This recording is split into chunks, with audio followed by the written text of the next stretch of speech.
১৯৭১ সাল এবং মুক্তিযুদ্ধ কিছু মানুষের জন্য অস্বস্তিকর এবং মুক্তিযুদ্ধের কথা বললে অনেকের বুকে চিনচিন ব্যথা করে। তো তারা এটাকে বিভিন্নভাবে মিসগাইড করবে, এটা স্বাভাবিক। তাদের পূর্বপুরুষরা এখানে যে আত্মসমর্পণ করেছিল, ওই চিত্রটা তাদের কাছে ভালো লাগে না বলেই তারা ওই স্মৃতিগুলো এই গণ-অভ্যুত্থানের পরে ভাঙচুরও করেছে। গত কয়েকদিন আগেও আপনার মুক্তিযুদ্ধে আত্মসমর্পণের বেশ কিছু ভাস্কর্য, স্মৃতিফলক, সেগুলো পোড়ামাটির ফলক আমরা দেখলাম ভেঙে ফেললো এবং মুখমণ্ডলগুলো নষ্ট করে দিচ্ছিল। এই তো মুক্তিযুদ্ধে আত্মসমর্পণের যে যে একটা মাটির ফলক দেখলাম ভিডিওতে ভাঙছিল। তো ওরা যারা ভাঙছিল তাদের পূর্বপুরুষদের শেখ মুজিবের ভাস্কর্য ভেঙেছে। শেখ মুজিবের মেয়ে অনেক কষ্ট দিয়েছে দেশের মানুষকে জুলাই গণ-অভ্যুত্থানে, এটা আমরা দেখেছি। সে কারণে সেই ক্ষোভ থেকে ভেঙেছে। আমার প্রশ্ন ওখানে যে তাহলে মুক্তিযুদ্ধের এই স্মৃতিচিহ্নগুলো নষ্ট করার কারণ কি? সেটা মেহেরপুরে, মুজিবনগরে, সেখানেও আপনার শুধু মুজিবের মূর্তি ভাঙলে একটা বিষয় ছিল, সেখানে অন্যান্য মুক্তিযুদ্ধের যে স্মৃতিচিহ্নগুলো ছিল এগুলো ভেঙে দিয়েছে। একজন মুক্তিযুদ্ধের একটা মুক্তিযোদ্ধা বন্দুক হাতে নিয়ে আছে, ওটা কাল্লাটা খুলে নিয়ে গেছে। এরা ওই যে যারা মুক্তিযুদ্ধের কথা বললে বুক চিনচিন করে, হ্যাঁ, বুক চিনচিন করছে, হ্যাঁ, ঝেড়ে কাশতে হবে। ঝেড়ে কাশতে হলে এটা তো তাহলে বলতে হয়, জামাতের কথা বলতে হয়। জামাতের গোলাম আজমের যারা বংশধররা আছে, যারা গোলাম আজমকে আদর্শ মনে করে, হ্যাঁ, তারা আর কি, যারা বাংলাদেশকে স্বীকৃতি দিতে দেয়নি, বাধাগ্রস্ত করেছে, বিভিন্নভাবে ফন্দি ফিকির করেছে, এই গণ-অভ্যুত্থানে কিন্তু তাদের তেমন একটা অংশগ্রহণ আমি দেখিনি। হ্যাঁ, যদি আমি এই গণ-অভ্যুত্থানে লড়াই করে থাকি এবং এই লড়াইয়ে যদি নিপীড়িত একজন মানুষ হই, তাহলে আমার আশেপাশে জামাতকে আমরা নিপীড়িত হতে দেখিনি। আমরা যে জেলখানার যে বিল্ডিংয়ে ছিলাম, এই বিল্ডিংয়ে খুব রেয়ারলি জামাতের লোক ছিল, খুবই রেয়ারলি, মানে খুবই রেয়ারলি। গণ-অভ্যুত্থানের কথা বলছি। তারা এই গণ-অভ্যুত্থানে সেভাবে অংশই নেয়নি এবং গণ-অভ্যুত্থানে মানে শেখ হাসিনার পতন হলে তো আলটিমেটলি বিএনপির দিকে যায়, যে বিএনপি ক্ষমতা পেয়ে যাবে। তাদের একটা কনসেপ্ট ছিল এরকম। আওয়ামী লীগের যারা নেতৃত্ব স্থানীয় যারা ছিলেন, তারা সবসময় বারবার এখন যে ওইটা বলছি, তারা বারবার বলে যে শিবির ছাড়া আসলে সম্ভব হইতো না। ওইটা তাদের একটা শিবির ফোবিয়া আছে, জামাত ফোবিয়া আছে। বেসিক্যালি শিবির আপনার হলো অনেক আগে সন্ত্রাসী কার্যক্রমের দ্বারা পরিচিত, সেই কারণে একটা আতঙ্ক আছে, ঠিক আছে। কিন্তু লাস্ট আমাদের যে জেনারেশন, সেই জেনারেশনের শিবির খুবই ভীত এবং এরা লুকায়ে থাকতে পছন্দ করত, গোপনে থাকতে পছন্দ করত এবং তাদের রাজনৈতিক পরিচয় কেউ জানতেই পারতো না। তো এরা এখন গণ-অভ্যুত্থানের সময়ে কোনো ভূমিকা না রেখেও আমাদের দৃষ্টিতে আমরা দেখিনি, হয়তো বা অনেকের পাশে পেয়েছে। বাংলাদেশের নাগরিকরাও বিবেচনা করবে মাঠ পর্যায়ে কোথায় কে এইভাবে জামাত শিবিরের আন্দোলন করেছে। আমি ওইভাবে সেভাবে পাইনি, ঠিক আছে। তো এদের একটা অস্বস্তি আছে। এরা তো আওয়ামী লীগের নিষিদ্ধের যে একটা মিছিল হলো শাহবাগে, সেখানে গিয়ে তার মধ্যে ঢুকিয়ে দিছে যে গোলাম আজমের বাংলা, ঠিক আছে। তো আমরা ওটা বলি যে গোলাম আজম নিজে কোনোদিন বাংলাদেশ চেয়েছে?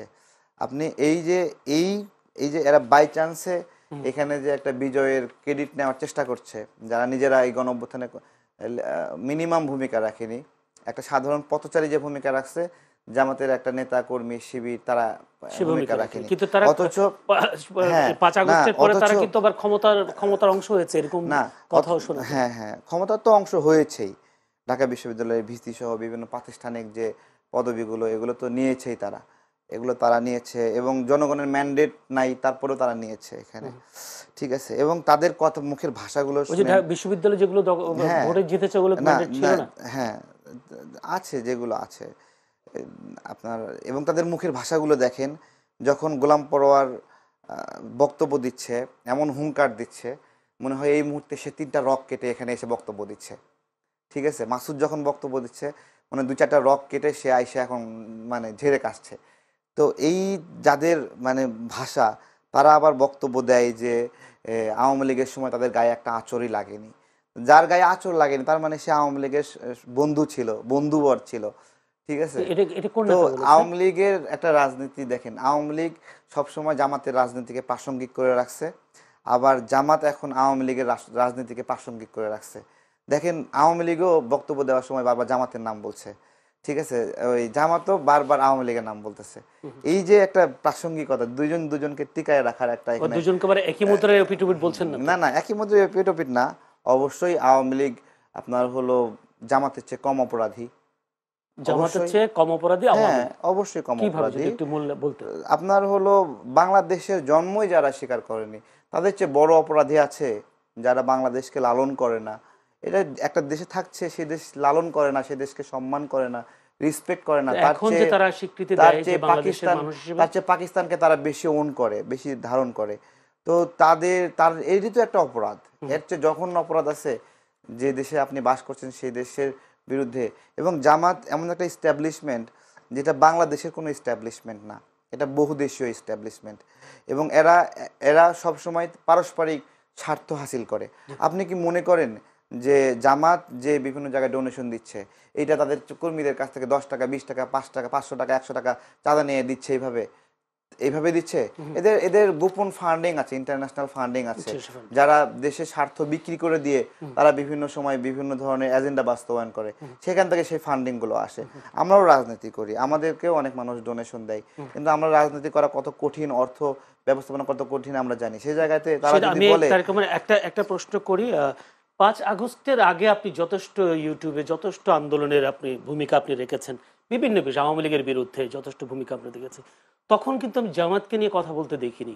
5 আগস্টের পরে জামাতের বিপক্ষে কেন চলে গেল? খুবই ভালো বলেছেন। আমরা যখন এই গণ অভ্যুত্থানটা একদমই শেষ করে দিলাম, মানে আমাদের এখানে আমরা বিজয় অর্জন করলাম, এর পরবর্তী সময়ে জামাতের ভাষাগুলো দেখেন, হ্যাঁ, তারা গণ অভ্যুত্থানের শক্তি হিসেবে জাতীয়তাবাদী দলকে কিভাবে হ্যারাসমেন্ট করেছে, এবং নানাবিধভাবে প্রোপাগান্ডা, চাঁদাবাজ বলতে বলতে চারিদিকে একটা মিথ্যা বারবার বললে সেটা সত্যের রূপান্তরিত হয়, এরকম একটা জামাত কি চান্দা খায় না? এই যে বালু ভরাট করতে গেছিল, গ্রামবাসী দৌড়ানি দিছে না দৌড়ানি, তাহলে ওরা খায় না? তা অন্যরা চান্দা খায়, এরা কি বাতাস খায় বলেন? তো এই এমন ভাবে এস্টাবলিশ করেছে এটা, যেটা মানে ওটা একটা প্রোপাগান্ডা ছিল, এটা বলছেন। এবং জামাত ওদের কর্মীদের অপরাধ স্বীকারও করে না কখনো।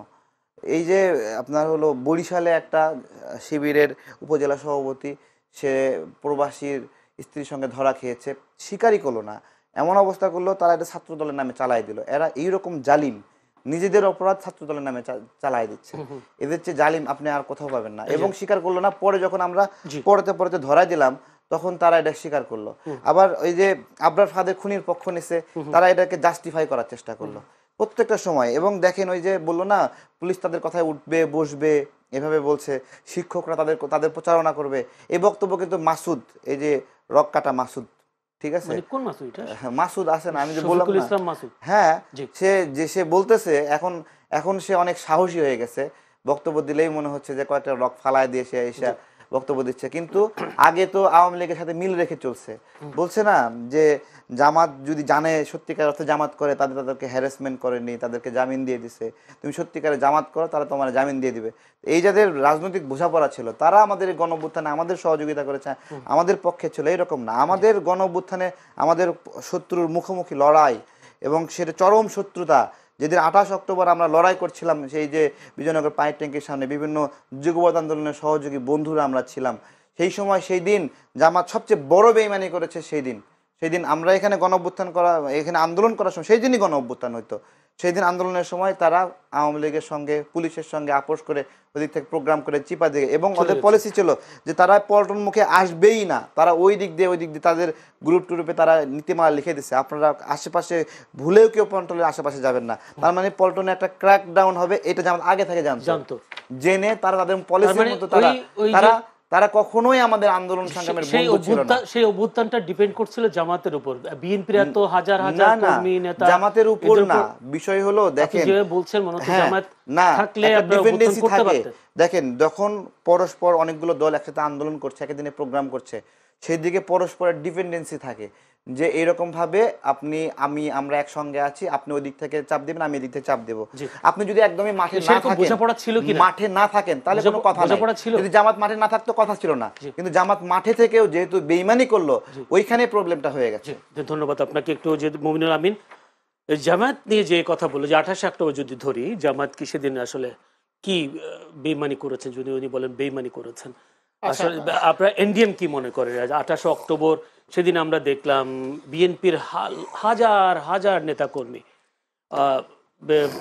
28 অক্টোবরে যদি বলি 2024 আগে, তো সেই দেখলাম মির্জা আব্বাসই বলে দিয়েছেন যে আমরা সেদিন জানের ভয়ে সেখান থেকে চলে আসতে বাধ্য হয়েছি। তারা কেন সেদিন দাঁড়িয়ে থেকে ছাত্র জনতাকে যেভাবে 24-এর অভ্যুত্থানে আমরা দেখলাম ছাত্র জনতাকে যেভাবে সম্পৃক্ত করার বিষয়টা, 28 অক্টোবরও তো সেই সুযোগ ছিল, আপনি কি মনে করেন? আচ্ছা, আমরা আসলে নতুন বাংলাদেশে একটু পুরনো প্রেক্ষাপট নিয়ে আলোচনা করছি, যদিও ইতিহাস আমাদের সবসময় চর্চা করতে হয়, কারণ ইতিহাস থেকে আমরা শিক্ষা নিয়ে থাকি। আর তারেক ভাই একটু রসে বসে কথা বলেন, তো রসে বসে সত্য কথা বলেন, অনেক সময় শুনতে ভালোই লাগে। আশা করি দর্শকরাও এনজয় করবেন। আমি ব্যাখ্যাটা একটু 71 থেকে তাহলে শুরু করি, যেহেতু আপনি 23-এ ফিরে গেলেন, আমি 71 থেকে শুরু করি। বেশি সময় পাবো না, বেশি সময় পাবো না। তারেক ভাই অনেক সময় নিয়ে বলেছেন, আমাকে একটু বলতে না দিলে প্রথমে আপনাকে দিয়েছি সময়। না, অবশ্যই সময় দিবেন। না, তাহলে শেখ মুজিবুর রহমানকে স্বাধীনতা চেয়েছিল, এখন প্রশ্নটা এভাবে করতে যে জামাত কি মানে আওয়ামী লীগের পতন চেয়েছিল কিনা। একইভাবে তাহলে আওয়ামী লীগের বলতে শেখ মুজিবুর রহমানকে 7ই মার্চে উনি যখন ভাষণ দিল প্রত্যেক ঘরে ঘরে দুর্গ গড়ে তোলো, 7ই মার্চ থেকে 25শে মার্চ পর্যন্ত আওয়ামী লীগের কয়টা নেতা তার ঘরে দুর্গ গড়ে তুলেছিল? ঢাকা মহানগরে কয়টা আওয়ামী লীগ দুর্গ গড়ে তুলেছিল? পুরো জাতিকে অপ্রস্তুত রেখে, আমি যে পালায় যাওয়ার কথা বললাম, 25শে মার্চ হয় উনি আত্মসমর্পণ করেছেন, বা কারণ একটা জনযুদ্ধের প্রধান নেতা যুদ্ধের ডাক দিয়ে বাসায় বসে থাকে, এটা বিশ্বের ইতিহাসে বিরল। যুদ্ধের স্ট্র্যাটেজি এটা না। ওনারা যদি বলেন উনি স্বাধীনতা চেয়েছিল, যুদ্ধ চেয়েছিল, এটা বলছি কারণ জামাতের উদাহরণটা অ্যানালজিটা আনছি। তো উনি ঘরে বসেছিল, তার মানে উনি প্রধানমন্ত্রীর আলোচনা চালিয়ে গিয়েছিলেন এবং কোনো ঘরে দুর্গ তোলেন না। আওয়ামী লীগ একটা বাসের কেল্লা করছে কোথাও বলতে পারবেন? ঢাকার উত্তরা থেকে আজিমপুর কোথাও কোনো বাসের কেল্লা আওয়ামী লীগ তৈরি করছে? তিতুমির, আমরা ইতিহাসে পাই তিতুমির ব্রিটিশ বিরোধী বাসের কেল্লা তৈরি করেছিল, একটা বাসের কেল্লাও তো হয় নাই।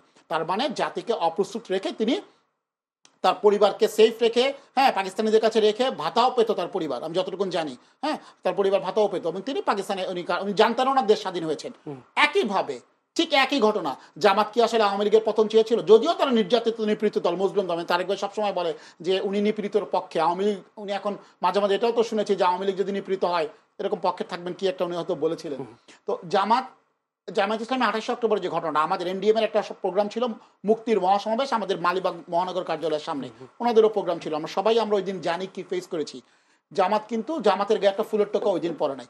এটাই প্রমাণ করে না যে তারা কিছু মানে তারা এটা চেয়েছিল কিনা। তবে একটা অভিযোগ করে তারা কোনোদিন কিছু তাদের ক্ষতি হয়নি, তারা বেশ সুন্দর অবস্থায় ছিল বিগত 17 বছর। তাদের ক্ষতি হয় নাই কথাটা আমি পুরোপুরি একমত না, এটার সাথে তাদের অনেক ক্ষতি হয়েছে। কিন্তু তারা যেমন ইসলামী আন্দোলন বাংলাদেশ, জামাত একটা কৌশল অবলম্বন করে চলতেন। জামাতের রাজনীতি একটা কৌশল ভিত্তিক রাজনীতি ছিল, এটা তারা ঐতিহাসিকভাবে ভুল রাজনীতি করে এসেছে। আওয়ামী লীগ পতনের আন্দোলন আমরা বিশ্বাস করি যে তারা যদি মন প্রাণ দিয়ে, যে তাবলিগ জামাতের একটা কথা আছে, জান এবং মালের কুরবানি, যদি আল্লাহ রাস্তা যেটা জান ও মালের কুরবানি করতে, তারা যদি জান ও মালের কুরবানি ঠিকভাবে করতে, হয়তো তারা ফ্যাসিবাদ বিরোধী সংগ্রামে আরো সক্রিয় ভূমিকা রাখতে পারতো এবং আওয়ামী ফ্যাসিবাদ পতনেও তারা আমাদের আরো বেশি সহযোগী হতে পারতো। যেটা আমরা ফিল করি সবসময় তারা কৌশলগত রাজনীতির কারণে, যেই কারণে যে সাদিক কায়েমরা গুপ্ত রাজনীতি করেছে, ওইটা হয় নাই। আপনি দেখেন সাদিক কায়েমের কথা যখন উঠলো, আজকে যদি হাসিনার পতন না হইতে সাদিক কায়েমকে হয়তো আপনি ছাত্রলীগের মিছিলে দেখতেন, আর ছাত্র দলের ওই যে যারা ছিল তারা আবিদ বা হামিম, ওদেরকে হয়তো এখনো জেলে দেখতেন, বা আমরাও হয়তো এখন জেলে থাকতাম। তো তারাই কৌশলটা নিয়েছিল। ইসলামী আন্দোলন বাংলাদেশ, হাত পাকা মার্কা, তারা কি করছিল 28 অক্টোবর? তারা তো ধারাবাহিকভাবে আওয়ামী ফ্যাসিবাদকে হাত পাকা দিয়ে বাতাস দিয়ে গিয়েছে।